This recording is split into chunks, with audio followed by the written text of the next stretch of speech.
show, 617, Boston's #1 podcast. Also on the website, the show, 617.automatic.com.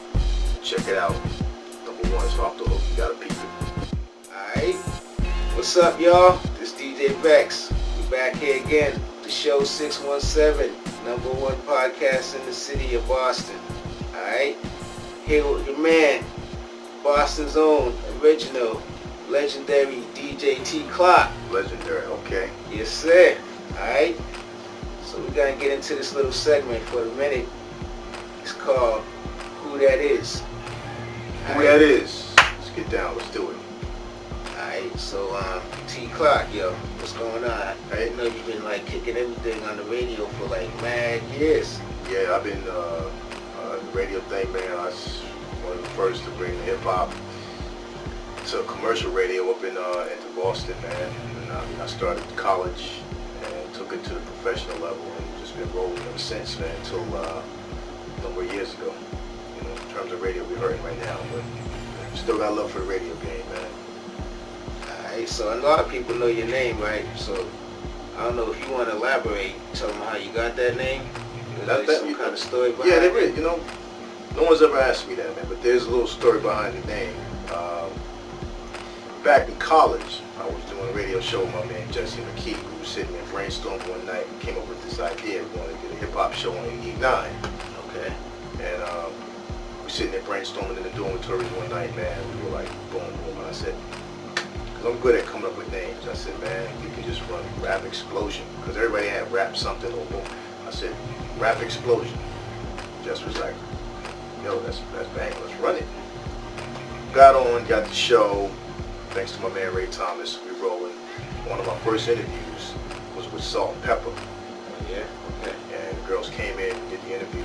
I think I might have been listening that night too. Okay, and you bring back memories, right? Yeah. So we're sitting in the studio and we wanted to do drop-ins afterwards. And I really didn't have a particular name at the time. You know, I had a couple of DJ names I played with when I used to do stuff on the street and all that, but nothing really etched in stone. And the girls were like, you know, what's your name?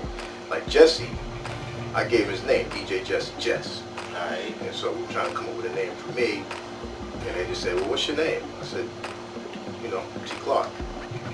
Next thing you know, the girls get in the studio and they're like, yo, we're Salt and Pepper and you're rocking with T Clark, straight from the heart. Boom, boom, boom, boom. Oh yeah. That was it, man. I just ran with it. I said, see, the name stuck. I got to thank Salt and Pepper for that, man. Heard it here first. Alright. Who that is? There you go. Basically let the people know what it is that you do. Exactly. Well, I mean, you know, in terms of radio, man, I've been on the radio for a number of years up here in Boston. I mean, I did it all radio-wise. Did the mix show, one of the first to do a commercial mix show in the country every day. You know what I'm saying? Some people had mix shows on just on weekends, you know, Friday, Saturday. Yeah. I was one of the first in the country to get a mix show on Monday through Friday in the country. You know, kind of set the trend. So the radio thing, man, I just, you know, I mean, I'm a radio person. I did it all radio. Mix shows, afternoon show, weekend, morning drive, morning mayhem host with my man Coach. Oh yeah. I don't been through it all up in radio. So, you know, and then aside from that, I DJ too. And, you know, being in radio, a lot of people, because I focus on radio, the DJ thing comes a little easy. I was focusing on the radio part, and the DJ part was always there, but I wasn't really doing too many gigs. I'd do a gig here and there once in a while, but then I really started pushing to do a lot of gigs. I like to do the big gigs, man. I didn't like a lot of small parties. I like to do the hotel parties, the Roxy's, the weekend holiday event parties, those type of things, the big events. So right now, that's what I'm doing, man. I'm rocking all kinds of parties, man. I do Blue Wave Fridays, Progressions on Saturdays. You know, I did Mantra on Sundays. I got some other stuff coming up, doing some stuff with Non-Alarms. Staying busy with the parties, man. The people come out, we have a good time, and you know, I get to work, so I'm good. So how long have you been DJing? DJing, man, whoa, that's another funny story, man. I've probably been DJing, man, looking at about 20, maybe a little longer than 20 years, man. And that's just simply love. I remember my first mixer I bought from this cat when I probably was about 14, man. Yeah. And I had just a mixer, and there was times when I'd come in and act like I was mixing. No turntables, just a mixer. Yeah. But you know, I was pretending. I kind of looked like that crazy dude that used to be on the bus. Oh yeah. He used to put the joint into his ear and be doing, you know, I used to be in the crib doing that. And then, you know, I was able to get my first turntable. I ended up getting and a lot of people come late to this, who DJs who started way back then, an SL 100, Technics 100, straight on. Yep. And then my man, not even direct drive, belt drive. Belt right? drive, belt drive. And my man, and then it had a little thing in there, so if you touched it too hard, it would stop. Yeah. And then my man Jeff had a curve on. It was a technique, but it was one of those techniques that you've never seen. Didn't even have a pitch control on it. Sold it to me. Okay, I got a mixer, 2 turntables. Now I need a tape deck. And I went slumming around. Someone sold me a tape deck. We good. This is about 85. You know, you gotta understand, I'm a young kid. I got the money. And I scrounged up the money, man, and I got my set. Now we got the set. Now we gotta get some music. And my brothers had some music. I was fortunate enough to be buying music back then. And that's when it started, man. It was just a case then of just learning how to spin and going from there. But it's a vice, man. It's a love. Just something you love to do. I love to do it, and I'm gonna learn to do it, and I did. Oh yeah. That's how it is. Keeping it real. Yeah. You know, and the best thing about it, man, is I still love doing it. You know what I'm saying? Over 20 years, I don't get tired of spinning, man. It's fun. It's fun, and I love to do it, man. Even when technology changing, I still do it, man. There you go. See, that was one of my questions I was going to try sneaking in later for you about the technology thing, but we already covered it. Well, no, we're going to get into the technology thing. Save that question because I can elaborate on that, man. There's a lot of stuff going on now, and I can give you some time on that. We can talk about the technology stuff because it's crazy right now. Right.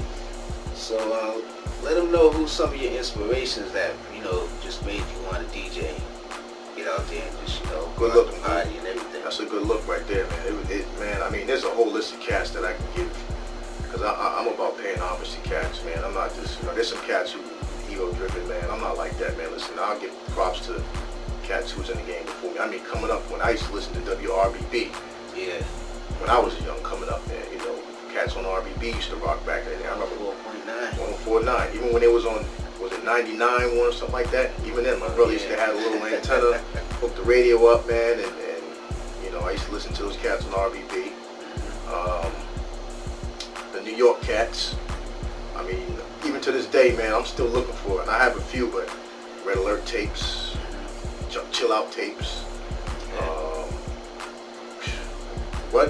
You can't go wrong with Marley Marl, all those cats, man. In Boston, we had my man way back in the day. I'm just gonna bring back some memories. Dude's gonna be like, what?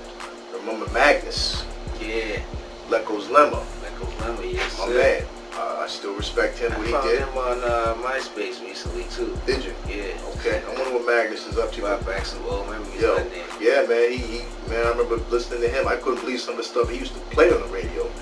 Back then. Classic. I mean, it'd be 4 in the afternoon, and he's playing joints uncensored. I used to sit there like, yo, are you kidding me, man? But again, he's another cat that made me want to get into the radio thing. Yeah. I even had a little crew back then, man, the DIS crew. We did some stuff. He used to play our stuff.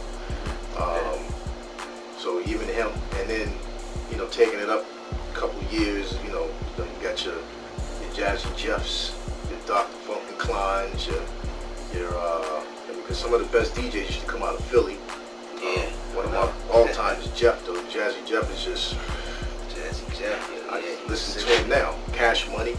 He's still doing it, too. Yeah, he's still doing it. Those were the DJs. That's when it was DJ driven. And the MCs would back up the DJ, but it was mostly about the DJ, man.